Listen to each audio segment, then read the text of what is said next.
എല്ലാവർക്കും നമ്മുടെ ചാനലിലേക്ക് സ്വാഗതം. ഇന്ന് നമ്മളൊരു സിമ്പിൾ ആയിട്ടുള്ള പഴുത്ത മാങ്ങ കൊണ്ടുള്ള പുഡിംഗ് ആണ് തയ്യാറാക്കുന്നത്. വളരെ ഈസി ആയിട്ട് ചെയ്യാവുന്നതാണ്. അപ്പോൾ വീഡിയോ ഇഷ്ടപ്പെടുവാണെങ്കിൽ ചാനൽ ഒന്ന് സബ്സ്ക്രൈബ് ചെയ്തേക്കണം. അപ്പോൾ നമുക്കിത് എങ്ങനെയാണ് തയ്യാറാക്കുന്നതെന്ന് കണ്ടു നോക്കാം.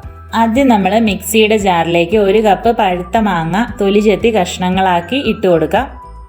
250 ml കപ്പിലാണ് അളവെടുക്കുന്നത്. പിന്നെ നമ്മൾ 1/2 കപ്പ് പഞ്ചസാര ചേർത്ത് കൊടുക്കുവാണ്. മാങ്ങയുടെ മധുരത്തിനനുസരിച്ച് കൂടുതലോ കുറവോ പഞ്ചസാര ചേർക്കാം. എന്നിട്ട് 1 നുള്ളു ഉപ്പ് ചേർക്കാം. ഇനി ഇതൊന്ന് നന്നായിട്ട് അരച്ചെടുക്കാം. നന്നായിട്ട് അരച്ചു കൊണ്ടുവന്നിട്ട് ഇതിലേക്ക് 1 കപ്പ് പാൽ ഒഴിച്ചു കൊടുക്കാം. ഇനി ഒന്നുകൂടി നന്നായിട്ട് അടിച്ചെടുക്കാം.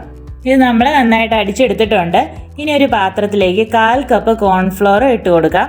എന്നിട്ട് ഇതിലേക്ക് 1/4 കപ്പ് പാലും കൂടി ചേർത്ത് മിക്സ് ചെയ്ത് വെക്കാം. കട്ടയൊന്നും ഇല്ലാതെ മിക്സ് ചെയ്യാം.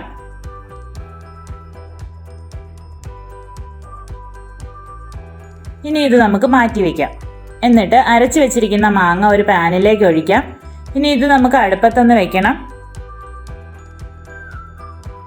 എന്നിട്ട് ഇളക്കിക്കൊണ്ടിരിക്കാം.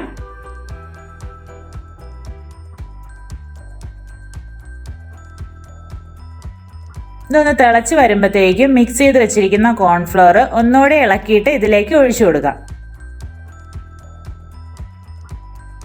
ഇനി നന്നായിട്ട് ഇളക്കിക്കൊണ്ടിരിക്കാം.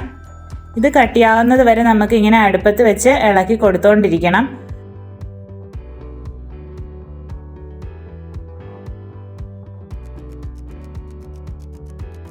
ഇപ്പം ഇത് കട്ടിയാകാൻ തുടങ്ങിയിട്ടുണ്ട്. ഇതുപോലെ ഒരു രീതിയിലാകുമ്പോൾ നമുക്ക് ഫ്ലെയിം ഓഫ് ചെയ്യാം.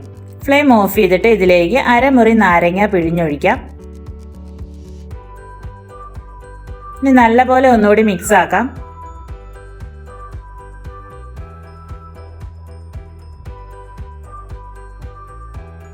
എന്നിട്ട് നമ്മൾ ഇതൊരു പാത്രത്തിലേക്ക് മാറ്റുവാണ്.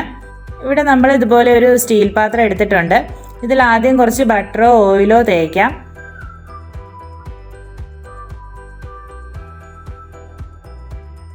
എന്നിട്ട് ഇതിലേക്ക് പുഡിംഗ് മാറ്റാം.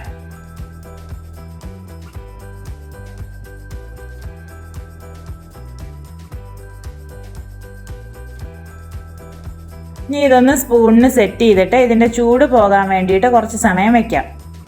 ഇതിൻ്റെ ചൂട് നന്നായിട്ട് മാറുമ്പോൾ ഇത് നമുക്ക് 2 മണിക്കൂർ ഫ്രിഡ്ജിൽ വെക്കണം. 2 മണിക്കൂർ കഴിഞ്ഞ് പുഡിംഗ് ഒരു പാത്രത്തിലേക്ക് ആക്കാം.